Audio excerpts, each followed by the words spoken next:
Can I make this video without crying?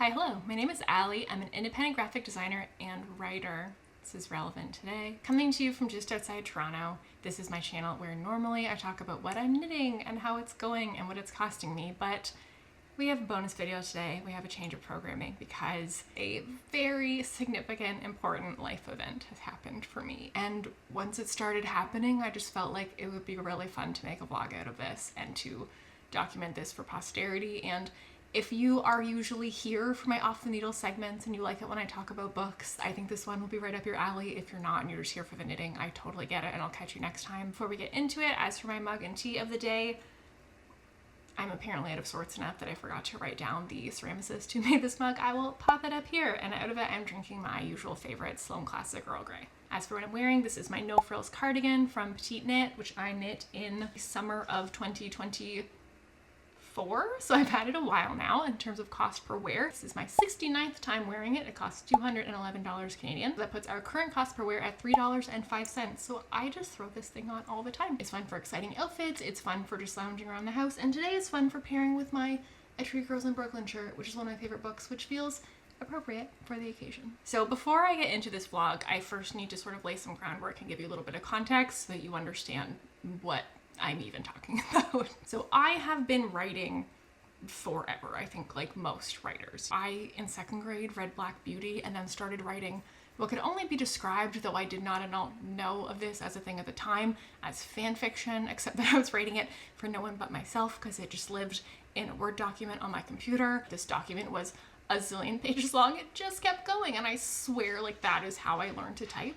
So, you know, that's our origin story. I did National Novel Writing Month, which, if you don't know, it's like an online community of people around the world will write a 50,000 word rough draft of a novel in the month of November. And I did this 10 times, I think, from 8th grade all the way through the end of university. All of those were, again, like super rough drafts. You're padding them out in a month, and none of them were ever things that I intended to go back and like really edit and mold into something polished or that I would ever even thinking about publishing someday, but it is just sort of a way that I was able to work on my writing and get better at it each time. Alongside my graphic design major, I did a minor in English, which also involves some creative writing. And then in winter of 2019, I sort of decided I am going to write something that I am going to do my best to polish it up and make it something that could be worth publishing, and I'm going to pursue that. If you're not familiar with how traditional publishing works, basically to publish fiction, you need to have a finished manuscript. A manuscript being like the entire book.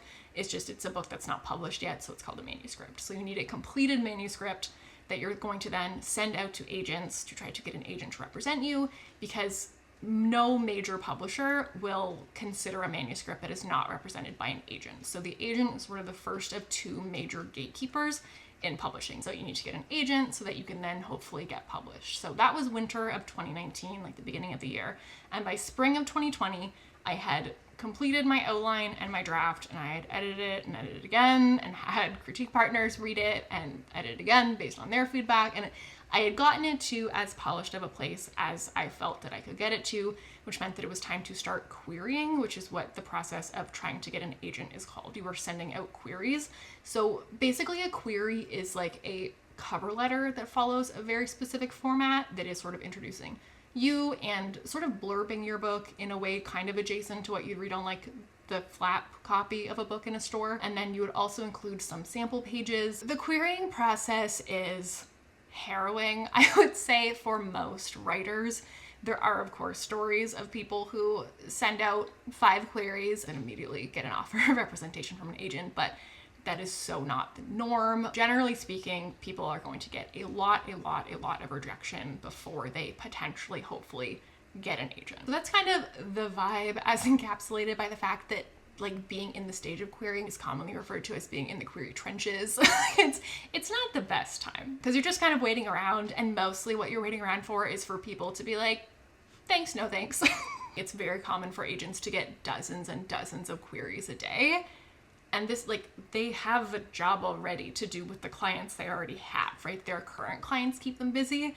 So trying to fit in reading this many queries, like, it's just, everyone is busy. It doesn't work well for anybody. There's a lot of waiting. You're sitting in what is known colloquially as the slush pile. You're just in the pile of stuff that the quality of which is completely unknown by the agents sifting through them, right? So they're trying to scan through this quickly to figure out, like, is this somebody who even has any idea what they're doing? Is this the next, masterpiece bestseller? So it's it's a slush pile, and you're just sitting there somewhere in there hoping that someone thinks that yours is worth plucking out of the slush pile. So the whole query process it's very bizarre.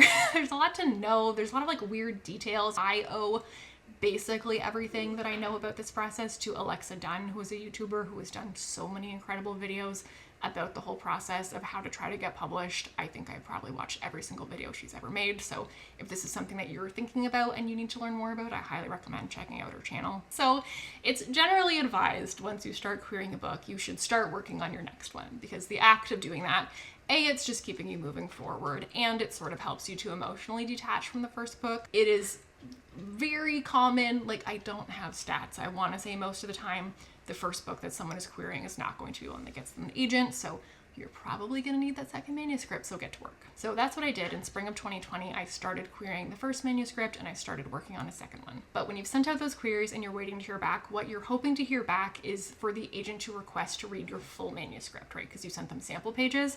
So you're hoping to get what's called a full request. And to be totally honest, the process of querying that first book was humbling. Like, as someone whose brain is just kind of well suited to like a school environment, I kind of learned most of my life, like, okay, I understand what the assignment is. If I work hard and do my best on it, I will succeed. Like, if this, then that. And so I think that a significant part of my brain really felt like if I really sit down and I really write the best thing I can write and I edit it the best that I absolutely can, this book will get published. So yeah, the rejections started rolling in on that one. Generally speaking, in querying, you're kind of sending out queries in batches. I might send out like 10 or 15, and then you kind of wait to hear back to see if you get any rejections, but that come with feedback. It might give you an idea of something that you want to change before your next round. All the while, I'm still continuing to work on manuscript number 2. So fall of 2022, I retired manuscript number 1 from querying. So over those like 2-ish years, I had done queries in multiple batches. I had taken some time off to sort of like sit back and look at it again and revise some things and get more feedback and try revising the query package again. And in all, I queried 62 agents with that book, out of which I got 59 rejections and 3 full requests, and 0 of those turned into an offer of representation. So at the time that I sort of retired that one from querying, I started querying the second manuscript. So again, fall of 2022. And I did not go as hard as immediately on querying this one, because I'd sort of gotten into my head of like, okay, I've like learned something from the first one. I sort of have an idea of what kind of feedback I was getting and what I need more of like a hook for this second book. And I think I've created more of like a punchy premise that will pitch better in a query. I think this second one is going to do it. So when I sent out that first batch of queries on the second manuscript and they all came back as rejections, it was sort of like, why? Like, what now? So I kind of took more time to step back from that one and try to, again, rework that pitch package a little, get more feedback on my query, adjust it, get more feedback, adjust it, adjust my opening pages, get more feedback, adjust them again. So this one was a bit more of a slow query process because I was just really trying to see if I could figure out why this was not working and if there was anything that I could change to help it work better. Also though, a decent amount of the time that passed in this query process of querying the second book was just downtime, because by this point, like, I had, from the beginning of 2019, started focusing so much on writing, pouring so much time into it. And now by late 2022, I was ready to take my foot off the gas a little, I was like, I feel like I need some space from this because I've been pouring so much into this and I have nothing to show for it. I just would like to spend a little bit of my recreational time on some other things. So this is when I got really into knitting, for one thing. I sort of started working on a third manuscript, but I was having a really hard time kind of getting off the ground with it and feeling invested in it, which really just sort of validated for me, like, I need a little bit of a break right now. I will come back to this. I know that I will. Like, I truly don't think that any other like life goal is bigger for me than the idea of publishing a book. Like, that's something that I have always wanted, and I genuinely can't really come up with what I might have as like a life regret on my deathbed when I'm like 100, other than if I stopped trying to get a book published, if I didn't try as hard as I could. So I always knew this was something that I was going to circle back to, but I just needed a pause, which included at the beginning of 2024, starting this YouTube channel.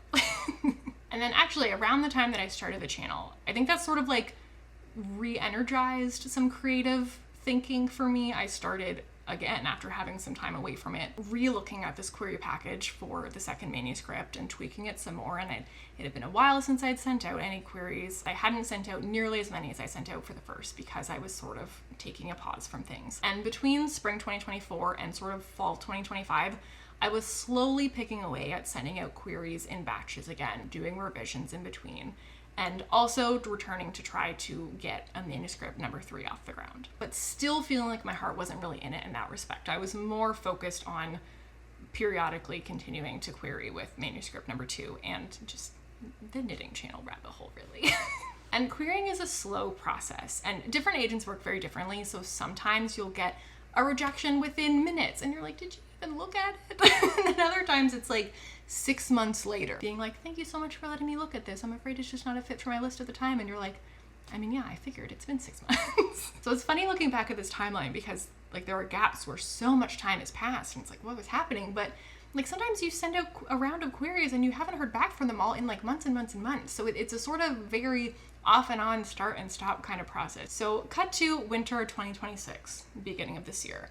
I sort of decided, okay, I am ready to fully recommit my energy to writing. I want to start getting this back into my daily routine because it had been very sporadic over the last couple of years. And I kind of look back over what I had written for manuscript number 3 so far, and I was like, oh, I like this a lot more than I thought that I did. Like in the time that I hadn't been working on it, I kind of gotten it into my head that I was disinterested in the story. And I realized that what happened was actually just that it was like out of sight, out of mind, and that I was forgetting about all the specificities of it that I cared about. And I was sort of like, oh, I really just need to like make sure that I'm looking at this every day to keep it front of mind. Around the beginning of this year, I started doing that. Like every morning, I have 15 minutes where I look at this document. And if I get anything done, great. If I don't, great. I'm still oriented to the story. And a few weeks after that, I got an email notification from Query Tracker, which if you are planning to query a book and you don't know about Query Tracker, you need to use Query Tracker. It's like a database that helps you keep track of your queries, and it keeps track of which agents are open and closed to queries at different times. So they have a tool that lets you set yourself up to be notified when particular agents who are currently closed to queries reopen to queries. So I had one of those set up, and one day I got an email that one of the agents who had been kicking around my list to query had opened, and it had been probably 6 months or more since I had last sent a query. But I was like, all right, I'll fire off one more, whatever. 5 minutes later, I got a full request, and I was like, what? Excuse me, what? So I was like, okay, I'm sending out a query. I might as well send out some queries. So I managed to find a bunch more agents who had sort of either become open since I had last been looking, or maybe even are like relatively new. Like I was querying off a list that I compiled like almost 5 years ago at this point, right? So I found a batch of agents to send out new queries to, and 3 days after that is where this vlog picks up. So let's go. Oh my god, this could not have happened at a worse time in terms of trying to film a reactions. My bang. Hi, Copper. Copper, what happened? We just got the most psychotic email. That's not true. We got the loveliest email from the loveliest lady who says she wants to talk to me. Oh my god. When offline landed in my inbox, I couldn't resist diving in immediately. This has such a compelling voice. Couldn't put it down. I'd love to speak to you further about your work. Oh my god. Oh my god. I literally screamed. I opened the email and I was scanning it. I was confused at first why I couldn't find the unfortunately. I was scanning for the word unfortunately, so I could file it away in my little rejection folder. It wasn't there. Copper looks how I feel right now. Oh my god. Oh my god. Like truthfully, when I got the full request, like I went and like I talked to my boyfriend, I talked to my best friend, and I was like, this is so exciting, like I'm so excited to get this. It's not gonna go anywhere. I am too jaded to think that this is gonna go anywhere by now, but it's just so exciting that she wants to see it. Like that, like I will take that as the reinforcement, the acknowledgement that like, okay, like I'm not delusional, my writing doesn't suck. Like it meant something to someone, somebody liked it enough to want to see more, even if in the end, like, you know, in order for an agent to represent a book, they have to love it so much. Like, even because if you even think about like how many books you might enjoy reading in a year, genuinely enjoy reading, like if you're a person who reads quite a bit, like that number of books is probably more books than an agent can represent in a year. So they can't even represent every book they read that they really enjoy. Like they have to genuinely love it so deeply that they're willing for it to take up one of their very limited slots, and that they are willing to read it so many times, because agents don't just read your book once. Like many agents work in a very like editorial capacity with you before starting to submit to editors, so like they're reading version after version of your book. Like they have to love it enough to want to do that. So like knowing that, I'm like, okay, it's not offensive to me if someone reads my full and doesn't want to represent it, because that doesn't even necessarily mean that it's bad, you know, just that like it's not their new favorite book of all time.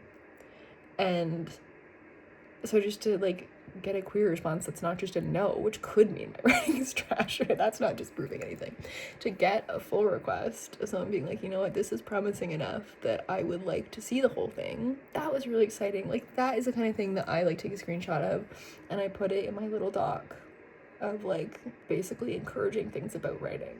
Just like comments from beta readers that were really nice, or, you know, maybe a customized rejection. I got one a while ago that was like, you know, unfortunately I like have something super similar to this on my list already, so like I can't represent two things that are kind of in direct competition with each other, but like your voice is really strong, I really enjoyed your pages. And like that's the kind of thing that I save. A phone call with an agent after a full request often results in an offer of representation, but it doesn't always, and so we're keeping our expectations in check. And really, again, just like this could go nowhere beyond here and it would still be such a big deal to me.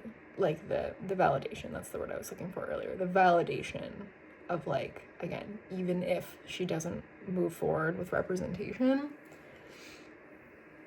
an agent tore through my book in a weekend and sent me a message to tell me how much she loved it and that she wanted to meet with me, and like TBD if she will feel like our personalities mesh, if my future writing career aspirations mesh with what she's looking for in a client, right? There's so many factors, but like if nothing else, she was interested enough to want to talk to me. I'm gonna be so nervous for that call. Oh my god. Oh my god. I screamed. Good morning. It is Wednesday. I got that email on Monday, so I've so far survived almost 48 hours in this weird limbo state. You know, it's very strange not knowing, like, am I about to get an offer of representation tomorrow? It's gonna be like an R&R maybe, revise and resubmit, which like wouldn't be quite as exciting because that's a lot of work and you don't know if they're even gonna represent you at the end of it. It would still be a lot better than anything I've gotten so far. But I don't know, it's just a weird state to be. Is this boiled? Okay. It's just a weird state to be in because like she knows that I don't know, but also I mean like I guess technically she only partially knows. She knows like her willingness, what she wants to offer, but then it also depends like, you know, what she tells me and what she has in mind and what it's like to work with her, and like I ultimately also have to agree to that. People do say like a bad agent is like so much worse than not having an agent, and so like be picky, like do your research, like make sure you know what you're getting into, but also like it's so hard when you've been trying to get an agent for so long. The idea of like, what do you mean someone would offer and I would say no?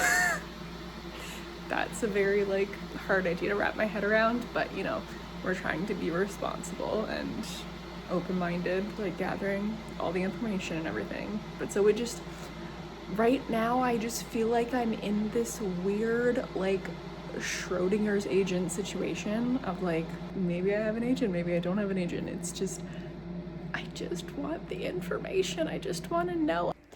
Kettle's ready.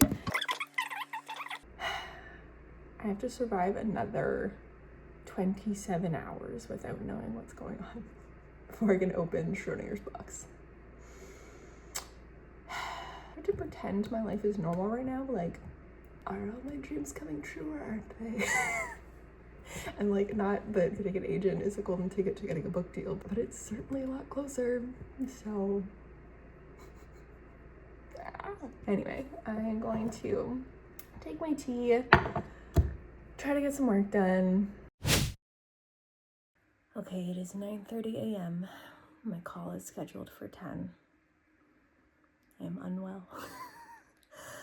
I, as anticipated, woke up before my alarm, brain just like already at 100 miles an hour. And I keep trying to remind myself, like, this is good. This is like exciting. This is not scary. Unfortunately, my nervous system thinks it's the same thing. But it is also a bit scary in that, like, I don't know for sure how it's going to go. I know what, like, probable outcomes are, but there are also other outcomes. My brain is so, like, right now, it's like, will I even be able to formulate a thought? It's like, what if I just, like, have 0 brain cells firing?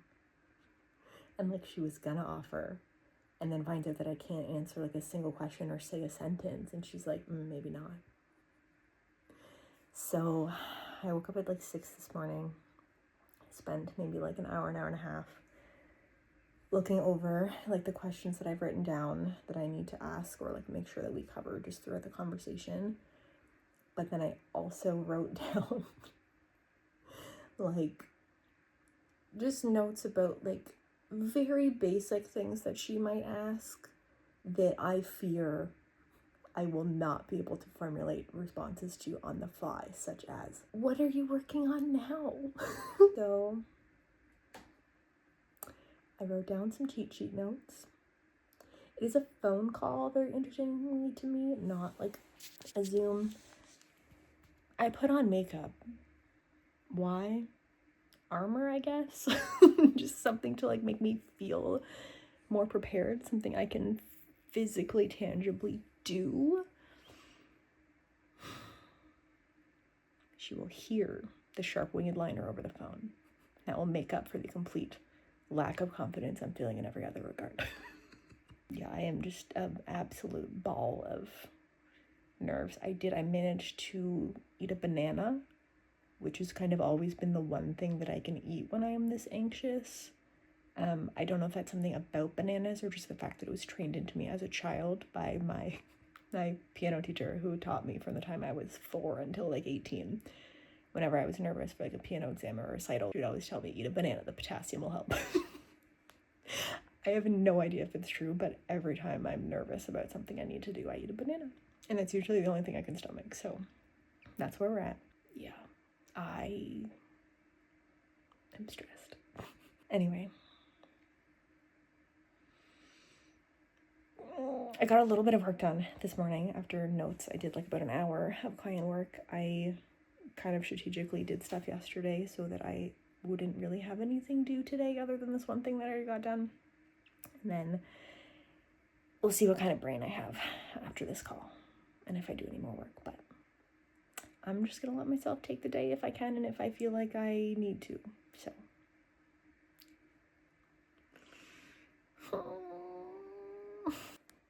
It's real. I have an offer of representation. It's real.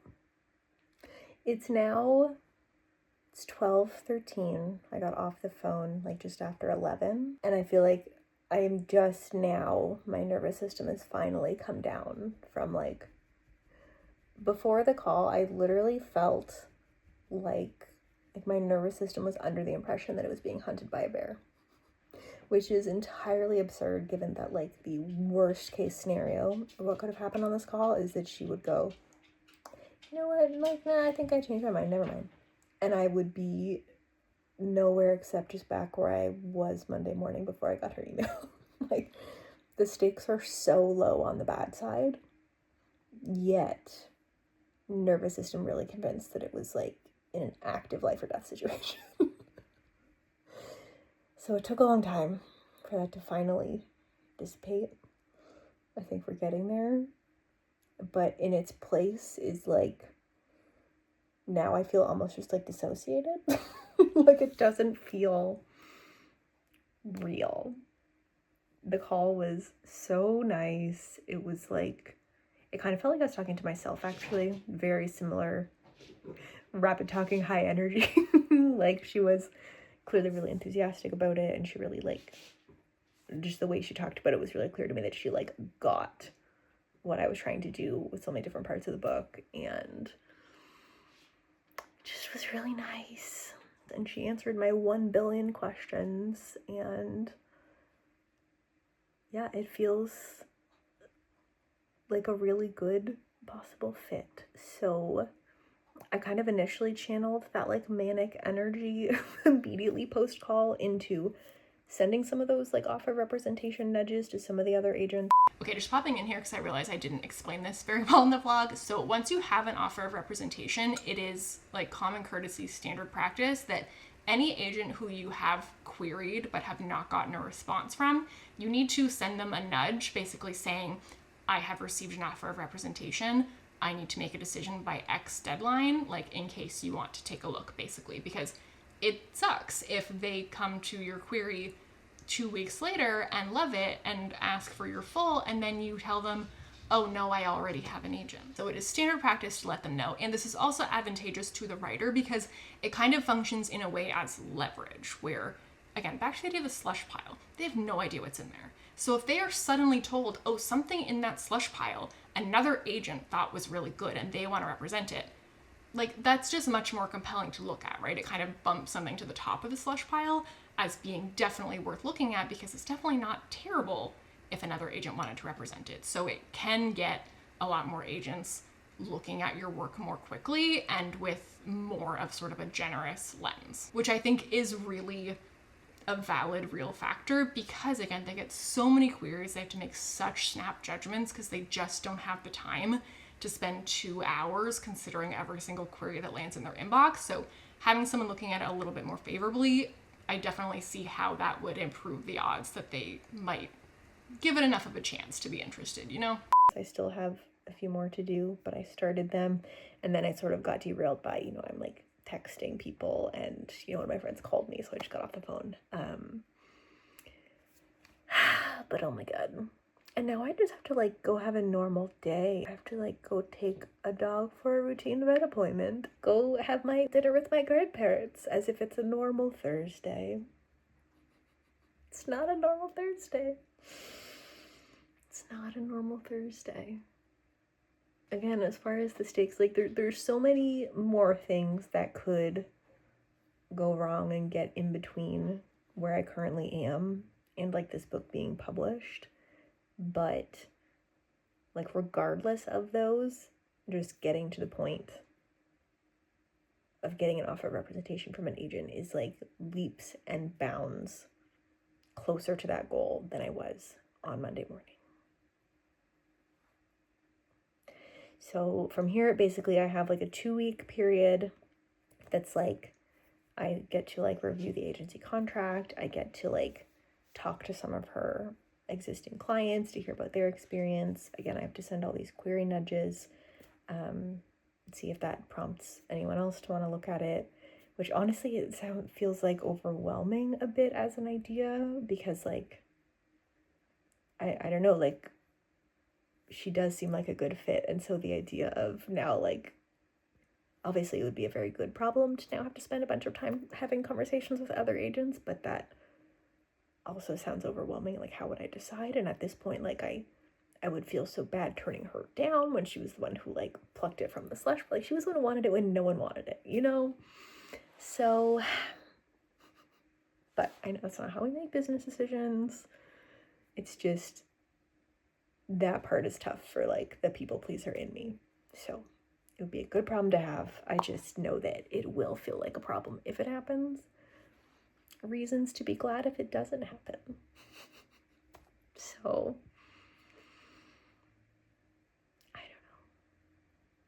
I don't know. I feel like I should have all of these things to say and I just don't. I'm just like, I forgot to mention here that in this meeting, she told me, like, okay, great. Next step is I'm going to send you an email that has a blank version of our contract for you to take a look at so you know what our standard terms are, and also contact information for a couple of my clients so you can reach out to them and hear about their experience. And now we go on a stroll with the critters to try to do something with all this nervous energy. Hi. hello from the day after the offer of representation. What a weird day this has been because, so yesterday, as we know, I got off that call with the agent at about 11 a.m. And so I went about the rest of my day like, yay, like exciting, I'm gonna get this email from her. Went about normal life, went to bed, and I woke up and I was like, haven't gotten that email from her. I mean, as I'm waking up, it's like 6:30 a.m. So like obviously she's not sending it now, but I hope she sends it soon this morning because like, I don't know, we got off that call at 11. So if I don't get it within like the first couple hours of the workday, that'll be more than 24 hours. And that, I don't know, like, is that bad? Like, basically, did she change her mind? So once that idea had kind of popped into my head, that was a very invasive idea on my day. I just kind of was like, I don't know, what if I, like, in being nervous, like, said something that, like, landed weird, or, you know, just that maybe she, like, thought we were not, like, a good vibe match, or just something, you know, just the idea of, like, maybe she got off the phone and was just like, you know what, I don't know, because it is kind of funny to think that an agent signs you off of loving your writing, and they call you, like, intending to offer you representation, intending to work with you without ever having spoken to you. So I don't know, like, I guess it just, thinking about all that, it started to seem like reasonable to me that, like, maybe she would just kind of feel like me. You know? And so once that was in my head, it was downhill from there. I spent the next like several hours spiraling, but I'm also getting work done. I was working today and I was able to get work done. I was not nearly as out of it as I was yesterday. But I was working while spiraling and while several different people are trying to tell me I need to chill out and like she's gonna email me. So thank you so much to those of you who kept me sane. You know who you are.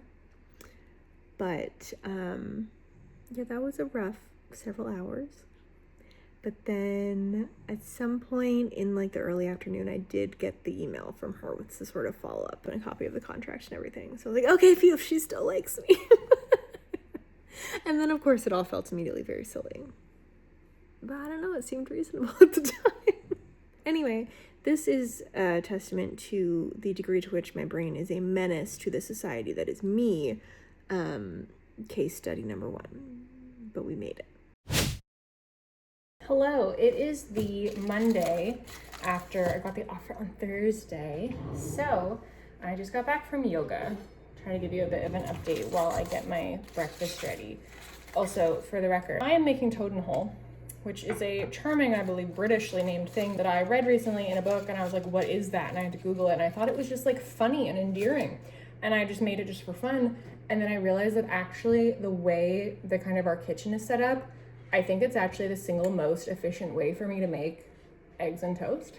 So toad and hole is brilliant because I can just toast the bread directly on the pan and throw the butter in the pan. That means that the butter can be in the fridge, which means I don't have to worry about keeping it soft, which is ideal. I don't have a toaster out permanently on my counter. I have to like take it out and put it away, which means that this is so much easier to do the bread on the same pan that I'm already using for the eggs. It'd help if I actually put some eggs in here. Stop yapping. Okay, I usually leave that on for 1.5 minutes, which means I have now like 1 minute and 15 seconds to give you a quick update. I'm gonna come closer because that's probably loud now. Okay, so over the weekend, I started doing some of my like researchy stuff that I need to do. The main thing of which is contacting clients of the agent who I have an offer from, just to get their experience and basically make sure that like the impression that I'm getting tracks with what they have found in actually working with her. So I sent out emails to a couple of those, and what's funny is that, so I've seen it recommended that like ideally if you can get those people on the phone, because people might be more inclined to be a little bit more candid if what they're saying is not going into like a written record. And both of them were like, yeah, email would be great. I'm like, okay, great, now I'm off the hook.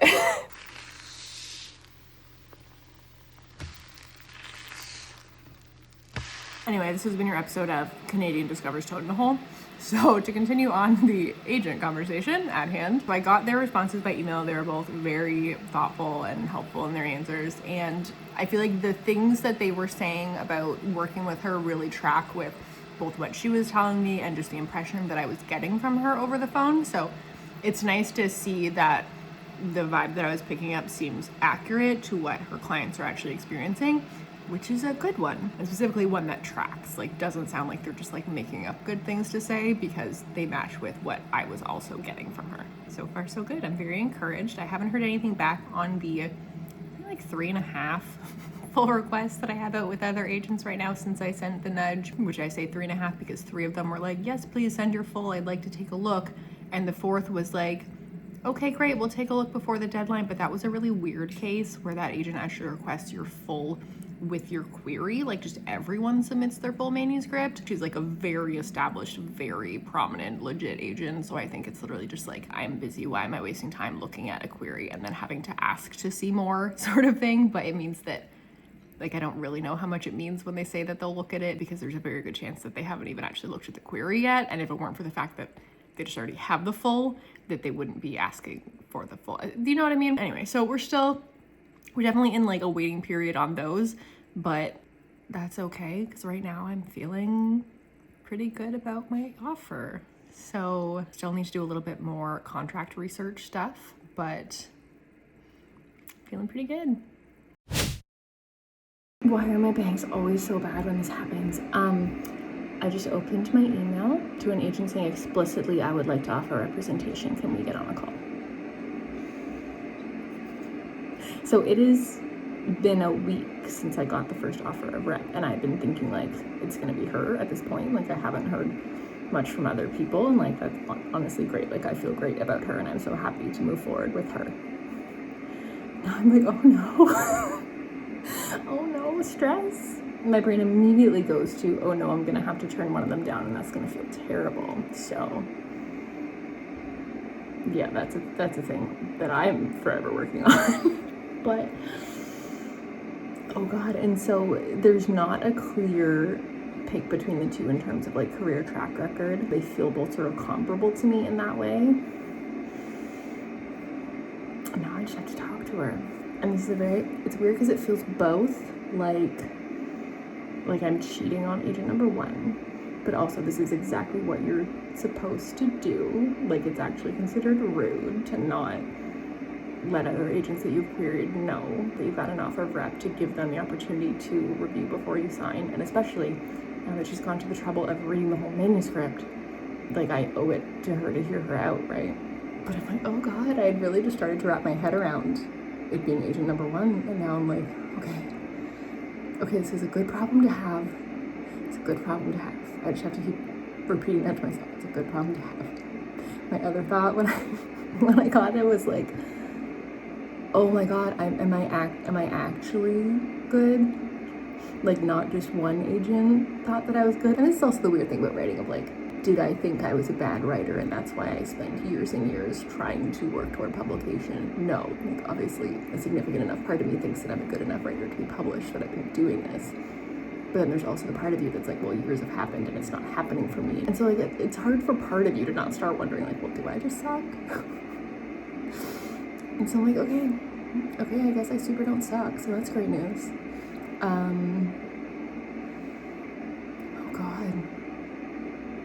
Oh god, I have to set up a meeting. Hi, good morning. It is 6:45 on Friday. I'm talking to this agent who is the second offer at 2 p.m. I'm already nervous. I'm already unwell. That's it. That's the update. Okay, it's 1:15. The call is at 2. I'm trying to remind myself that this is so low stakes. Like, I already have a wonderful agent who would like to work with me. So, like, what's the worst case scenario here? Like, I'm a complete alien weirdo and or for some reason, like, this agent is awful. And I am nowhere except right where I was before I got the email asking for a call. Like, so low stakes. Brain, why don't you understand? Why am I nervous? My nervous system is not built for this. It's gonna be fine. Even if it's not fine, it does not matter. It does not matter. It's not that high stakes. Okay, we did it. I officially have 2 offers of representation. So now I have some pondering to do. This agent is going to send me some client contact info as well, so I'm gonna need to reach out and hope that I am able to hear from anybody because it's a long weekend.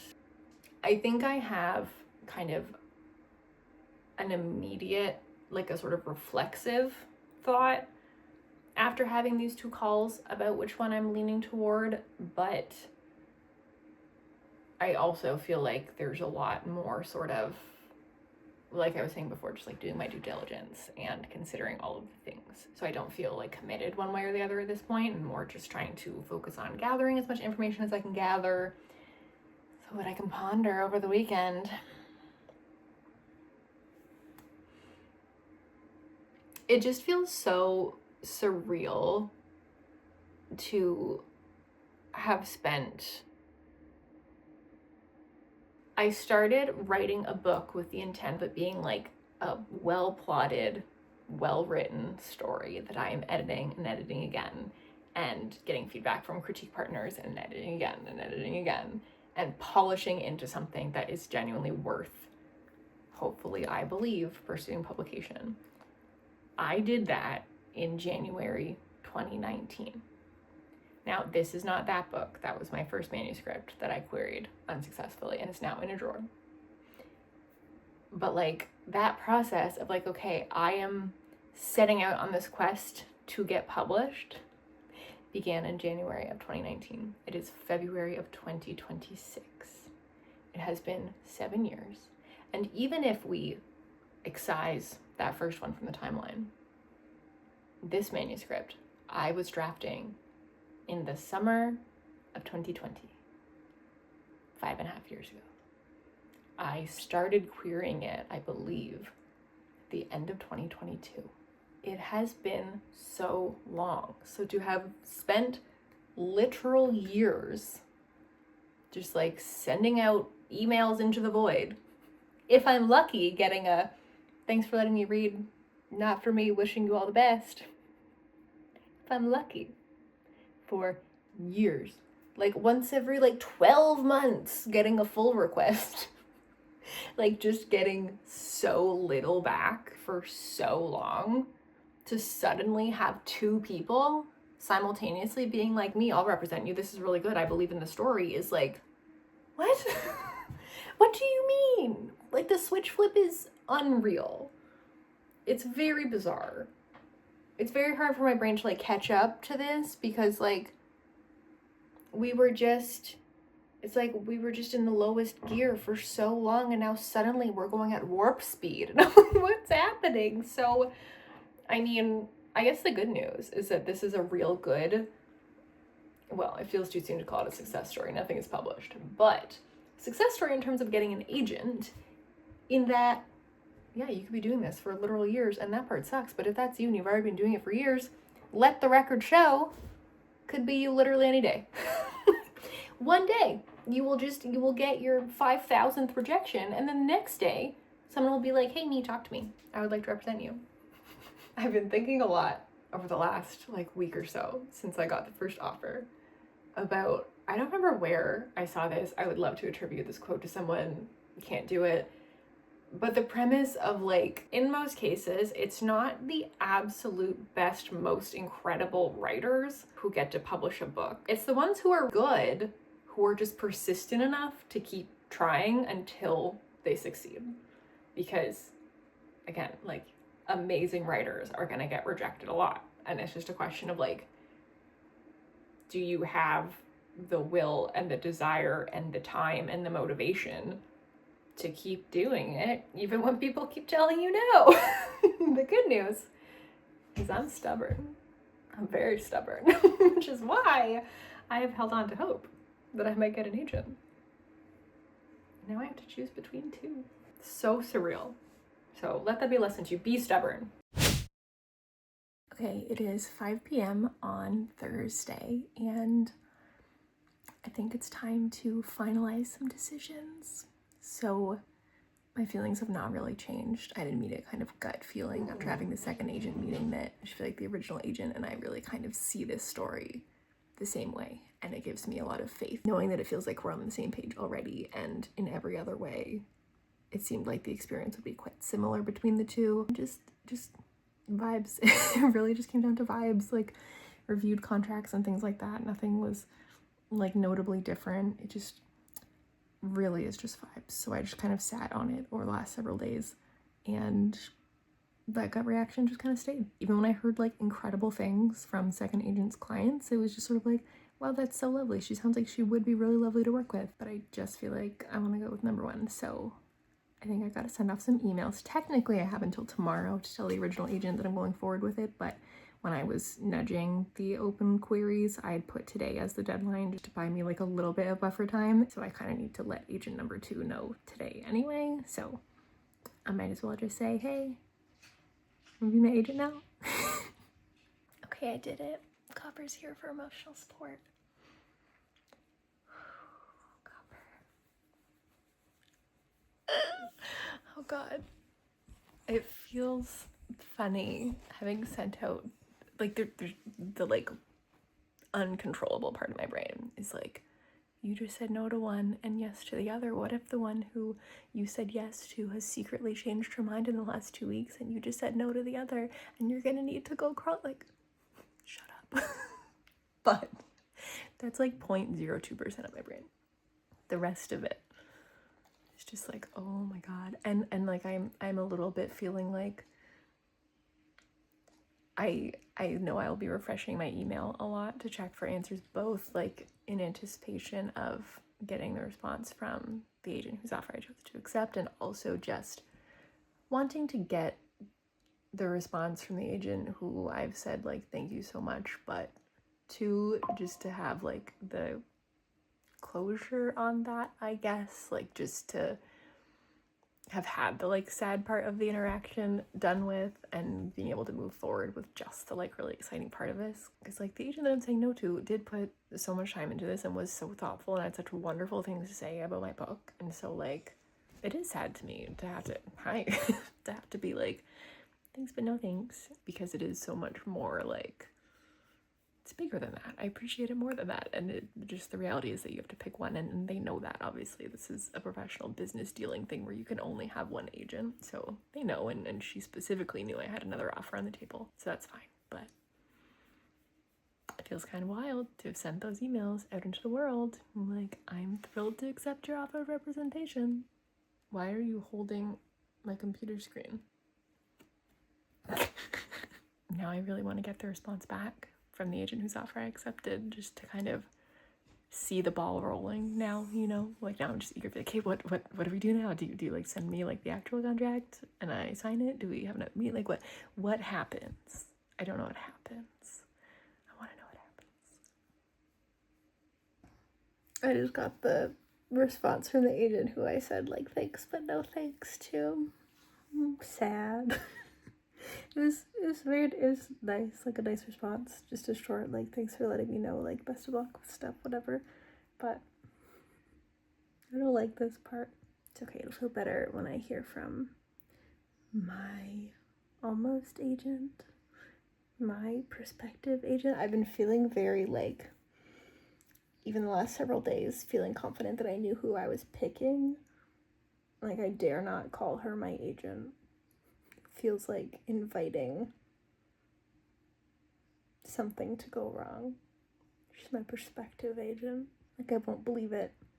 Like, I won't trust it until it's, like, in writing on a contract. Okay, forgive me if you can hear Copper's chewing noises in the background, but I just signed a contract with an agent. It's been a few days. I had to wait a few days because the person who puts together the contracts of the agency was out for a few days. But it's real. It's real. I felt sort of like in limbo the last few days. Like, I know it's been like agreed to, but it's not official. And it all felt very tenuous until it was official. It's official. Hi. It's been like half an hour.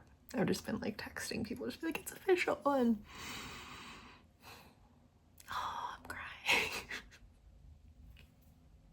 It's just like, oh my god, I'm just so happy.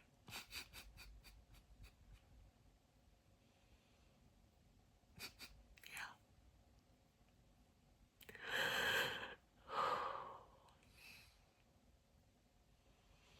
I wanted this for so long. Holy shit. So that brings us to now, when I am so unbelievably excited to announce that I am represented by Christy Hunter at the Knight Agency. I have an agent. I have a literary agent. I'm on their website and everything. For the record, also, this is the agency that represents Heated Rivalry, so I am in good company. To be clear, this does not mean that my second manuscript is going to be published. It is not uncommon at all for the book that an agent signs you for to not end up selling, and you will continue working with your agent and you will draft more books, and hopefully your next one will sell, or maybe the next one. So it's still not a surefire bet, but just after spending so many years trying to get through this first major step of getting the agent before you can then get the publisher, to finally have the agent feels like a monumental victory. I am just so excited that I got this far. This is such a huge achievement, and it's important to me to kind of linger in that, I guess. So I've had another call with Christy since the offer call. We talked about edits to work on the book. They're pretty minor. Like, I'm very pleasantly surprised that I don't need to do more than I do. And then she is going to start working on the pitch package that she will be reaching out to editors with. And then we're back in the waiting game. Like, I think the process of being on submission, which is what it's called when your agent is submitting your book to publishers, it seems very similar to querying, except that I'm not the one sending them, and there's someone else who's stuck waiting around with me. So that'll at least be a little bit nicer, because, you know, misery loves company. But yeah, I really mean it when I say that publishing a book is like the single biggest dream I've ever had in my entire life, ever since I was a kid. So to feel like I am actually meaningfully closer to that goal now than I was like a month ago is really exciting to me. And I don't know if it's going to happen with this book, and I don't know if it's going to happen anytime soon, but I'm a lot closer than I was. Yeah, this is when I'm going to start crying. I'm just really happy. But yeah, so if you are a reader, if you are interested in maybe hopefully someday reading something I've written in a published form, because this is such a sort of long, slow waiting game kind of process, there won't be any sort of like frequent updates. Certainly won't be something I have to update about in every video, which means that any updates that there are could be easy to miss. So I've set up like a newsletter mailing list thing if you want to sign up for it, where I will almost never use it. I will only use it when I actually have something new to tell you about the writing process. If I get a book deal, I'll let you know there, okay? So if you want to sign up for that, I will put the link here and in the description of the video. And if you care enough to do that, thank you.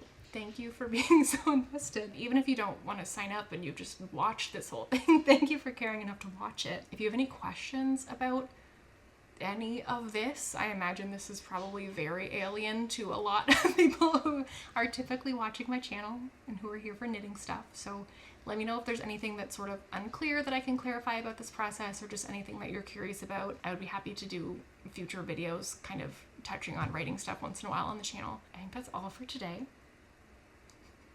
It's a big day. So thank you so much for maybe still coming to knit with me. I don't know if this video is gonna like find its way to people who aren't knitters, so this might sound weird if you're just here because it came up in your like writing algorithm. If so, hi, hello. I normally make videos about knitting. If that sounds interesting to you, feel free to subscribe. I'd be happy to have you here. So thank you so much for coming to knit with me. If you'd like to be here next time, I hope you'll consider subscribing if you haven't already. If you already have, you're my favorite. And I'll see you next time. Bye. I have an agent.